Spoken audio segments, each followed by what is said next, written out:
ప్రతి ఒక్కరి లెక్క సరిచేస్తానని వార్నింగ్ ఇచ్చారు. కొంతమంది చూసినాం, జనసేన వాళ్ళు ప్రెస్ మీట్ పెట్టి బహిష్కరించాలని. డెఫినెట్గా అది ఎప్పుడో నిన్ను ఊరంతా ఇడిచిపెట్టి 2004లో ఎక్కడో దాక్కుంటే మా చిన్నాయనను వాళ్ళను పట్టుకొని నేనేదో ఊర్లో వచ్చి బతుక్కుంటానంటే ఫ్యాక్షన్ అనేది ఇక్కడ గ్రామాలలో ఉండకూడదు, అది మంచి సంస్కృతి కాదు, జరిగిపోయిన తరాలలో మళ్ళీ మనల్ని ఆ విధమైన భావంతో ఉండకూడదు అనే ఉద్దేశంతో వాళ్ళని తీసుకొని రావడం, వాళ్ళని బహిష్కరించారు. ఖచ్చితంగా టైం వస్తుంది.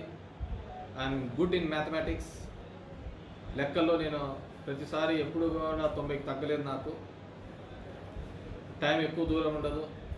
ఆ టైం ప్రకారం నా లెక్కలన్నీ కూడా సరి చేస్తా. ఇప్పుడు జరిగిన ఏ లెక్కాసారాలు ఉన్నాయో ప్రతి లెక్కాసారాలను తెలియజేస్తా.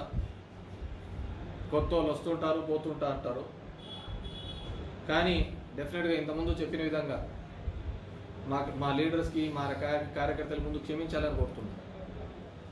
సుమారు 100 మంది ఈ విధంగా ఆయన మీద, మా డ్రైవర్ రామాంజీ మీద పడి హత్యా ప్రయత్నం చేయాలనే ఒక తపనతో చేసినప్పుడు,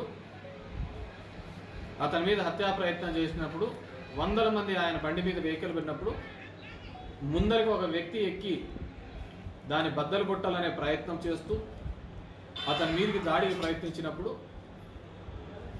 అతను ఎటుపోగా పాలుపోక అతను ఏ విధంగా బతకాలి అనే ఉద్దేశంతో వెహికల్ని ముందుకు పోనించడం జరిగింది. అది మీ వీడియోలోనే చూపించే నేను మీకు అతని మీద ఎంతమంది పన్నారు, అంతకుముందు అతని మీదకి దాడికి ఏ విధంగా ప్రయత్నం చేసినారు, బండి మీదకి ఎక్కి ప్రాణాలు కాపాడుకోవాలనే ఉద్దేశంతో మా డ్రైవరు అక్కడి నుంచి వెళ్ళిపోయే పరిస్థితి చూసినారు. దాంట్లో దాని మీద ఎక్కి అతని మీద దాడి చేయాలనుకున్న వ్యక్తి కింద పడడం జరిగింది. ములాఖాత్కి కలవడానికి వెళ్తానని చెప్పేసి తెలుసు.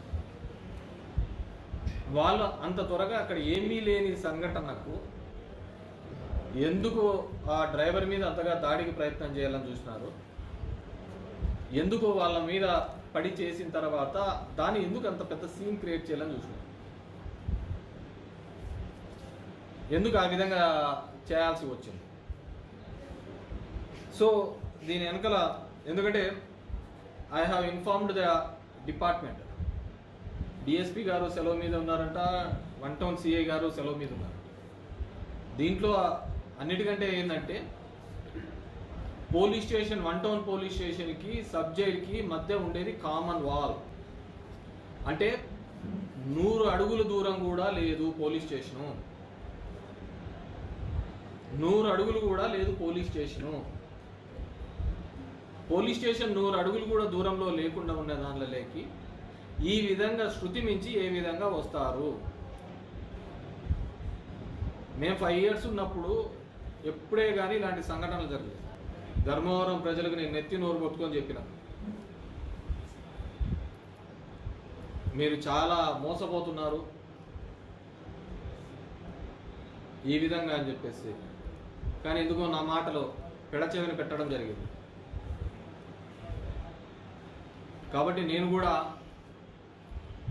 ఒకసారి ఇది చేసిన తర్వాత వాళ్ళ విలువ తెలియాలా, నా విలువ తెలియాలి అంటే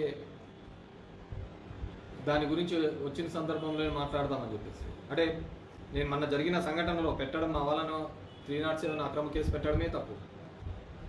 బాధితులను పరామర్శించడానికి వెళ్ళినప్పుడు ఒక చిన్న ఇది పెట్టుకొని అంతమంది గుమ్ముగూడి అంత రాద్ధాంతము చేయడం తప్పు. దాని మీద ఈ విధమైన పద్ధతిలో పోవడాన్ని తీవ్రంగా ఖండిస్తున్నాము. డెఫినెట్గా ఎక్కడికి పోదు, అంతా కలిసినా కానీ ఇంకా 3 నెలలు అయిపోయింది, 50 నెలలు జమిలీ గిమిలీ వస్తాయి ఇంకా తొందరగా. సో ఎక్కడే కానీ మా వాళ్ళను అందరినీ కూడా అక్కడ ఉన్నప్పుడు కానీ ఇక్కడికి వచ్చిన వాళ్ళందరికీ కూడా ఎవరైతే మద్దతు తెలపడానికి వచ్చినారో, ఎవరైతే తోడుగా నిలబడినారో, ఫోన్లు చేసి మేమంతా వస్తామన్నా కానీ వద్దు, వాళ్ళంటే పనికిమాలోళ్ళు, పని పాట లేదు. ఒక పదవి వచ్చిన తర్వాత ఆ పదవికి అందం తెచ్చే విధంగా పనిచేయాలి. ఆ పదవికి తగ్గట్టుగా పనిచేస్తేనే మనకు ప్రజల్లో ఉంటామని చెప్పేసి ఆ భావన మీద పనిచేసాం. కానీ వాళ్ళకి అదంతా లేదు. ఎందుకంటే ఇక్కడ ఎవరైతే ఎన్నుకోబడ్డాడో ఆయన లేడు, ఎవరో అసిస్టెంట్లో పెట్టుకొని పని జరుగుతుంది. వాళ్ళకి ఏం తెలుస్తుంది ఇక్కడ దీనిల గురించి?